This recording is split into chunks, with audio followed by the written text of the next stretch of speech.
Y bien, amigos, sean todos una vez más bienvenidos a Mirada Semanal. Y bueno, la primera edición del 2024.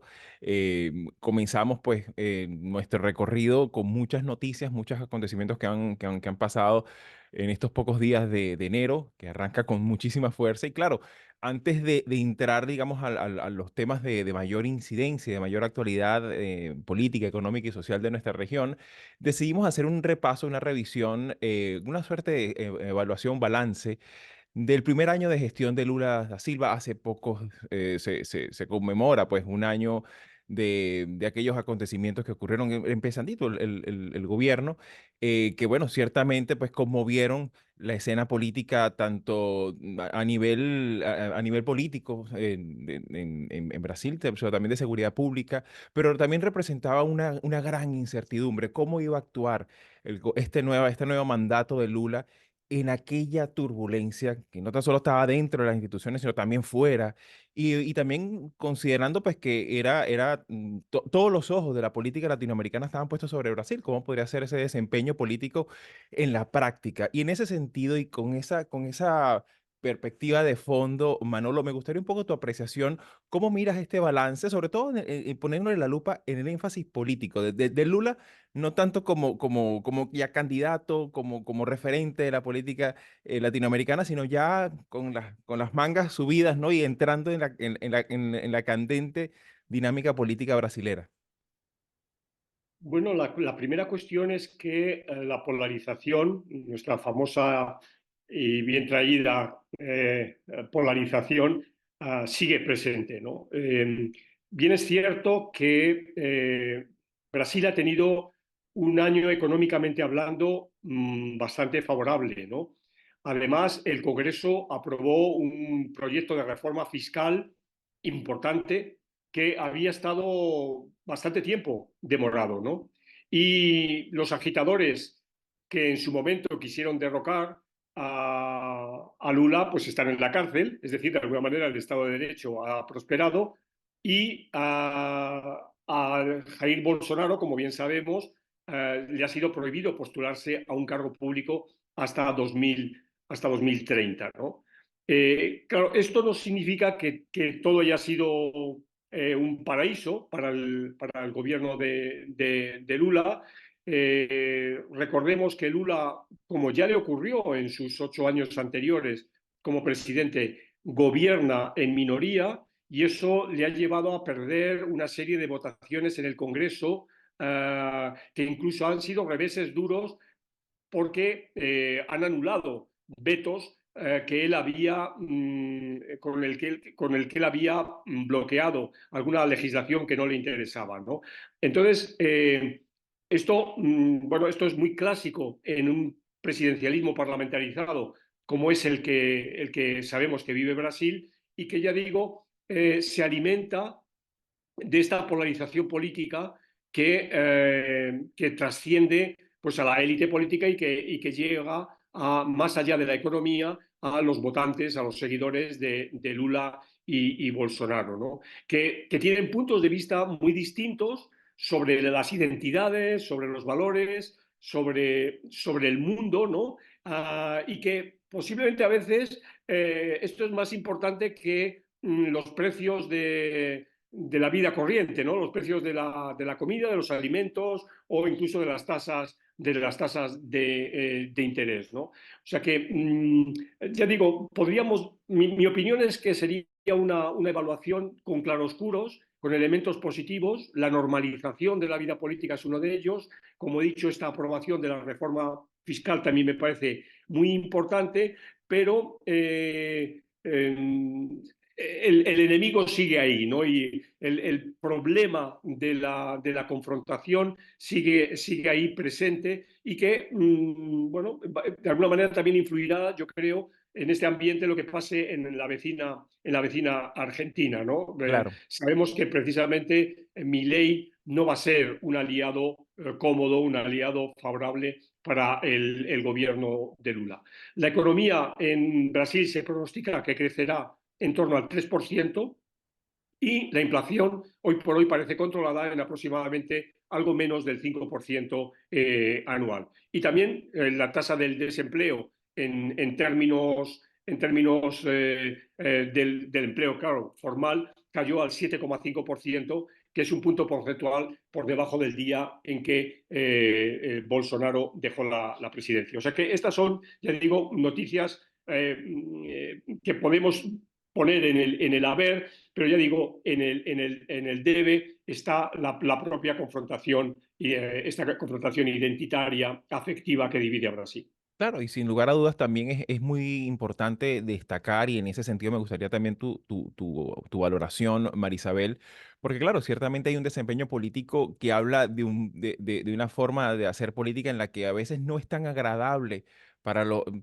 extremismos, inclusive los extremismos de su propia coalición. Es interesante también que ha tenido como una capacidad de maniobra en el propio Congreso, en el Senado, sobre todo en el marco de esta difícil reforma tributaria que ya comentabas algo, Manolo, y que ciertamente también en algunas ocasiones ha tenido pues que controlar algunos sectores de los propios movimientos sociales que han querido maximalismos de inmediato, ¿no? Y creo que esto también da un sentido de realidad, de sentido de un tipo de liderazgo que pone en perspectiva ciertos matices que son necesarios a la hora de gestionar cosas tan complicadas como el tema también medioambiental.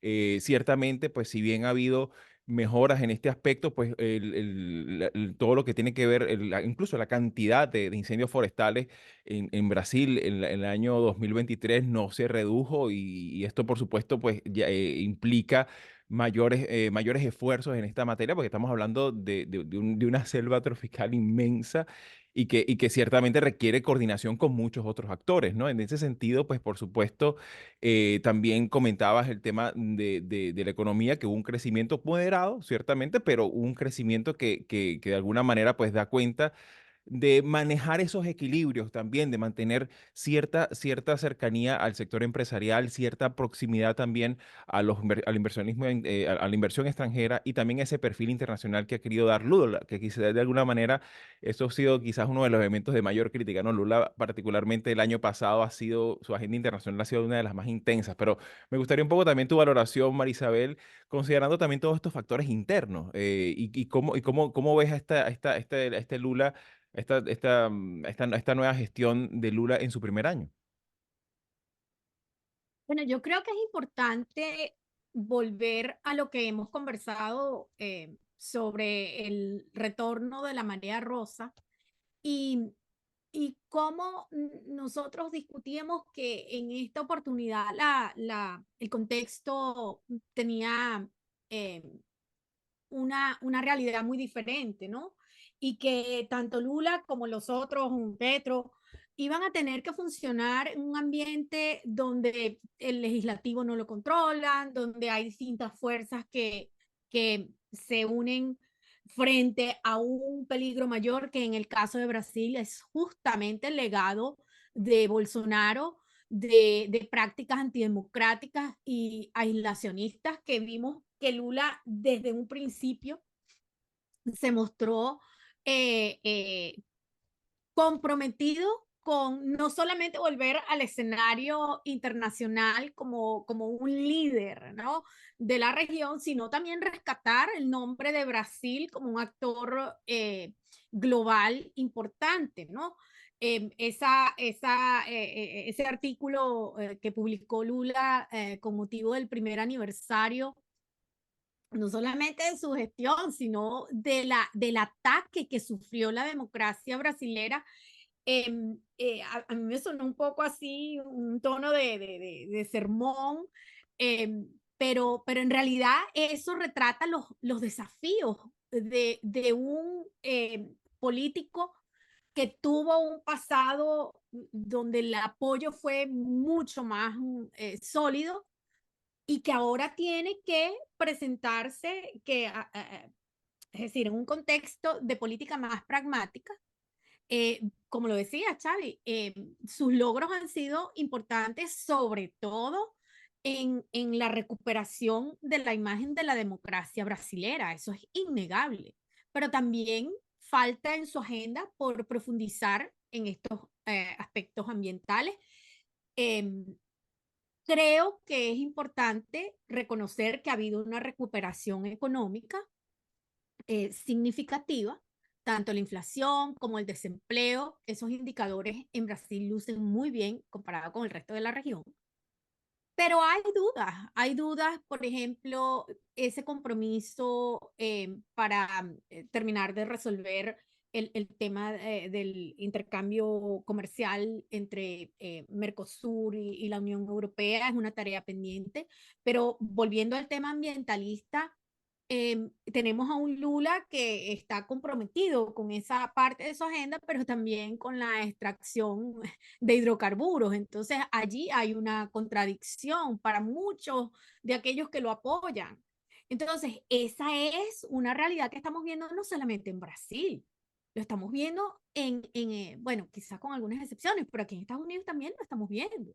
Un Claro, claro, y presidente en con ese... una agenda Ujú. súper anti-hidrocarburos, pero que él está produciendo más que nunca. Ese Más que nunca, compromiso sí. está Y, no, y presente. creo que eso también le da esa perspectiva a veces de realidad, ¿no? Que a veces no es tan fácil y no es tan amigable a los estudios de opinión pública.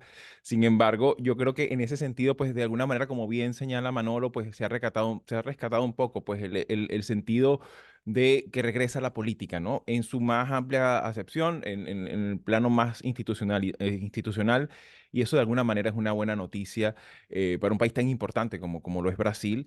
Y evidentemente, pues estaremos muy atentos a cómo se vayan desarrollando los acontecimientos en este país, sobre todo considerando pues que hay muchísimos temas muy pendientes, sobre todo también el perfil, ha habido importantes reveses de la política exterior brasilera con el tema de Ucrania, con algunos otros temas, incluso con la propia gestión de Mercosur. Todavía hay cosas que están como muy en entredicho con las tres grandes dictaduras que existen en la región. En ese sentido, pues por supuesto hay materias que forman parte pues, de esas contradicciones que están presentes y que de alguna manera entran dentro del marco de lo opinable, ¿no? Y en ese sentido, pues por supuesto, estaremos muy atentos en mirada semanal a cómo se vaya desarrollando este mandato de Lula da Silva. Si llegaste hasta aquí y te interesan estos temas, puedes ayudarnos a seguir haciendo estos vídeos dándole like, compartiendo, comentando y suscribiéndote al canal de YouTube de Latinoamérica 21. Puedes acceder también a todos nuestros episodios entrando en nuestra página web latinoamerica21.com/podcast y en las principales plataformas de audio. Subimos videos nuevos todas las semanas, así que nos veremos en Mirada Semanal muy pronto.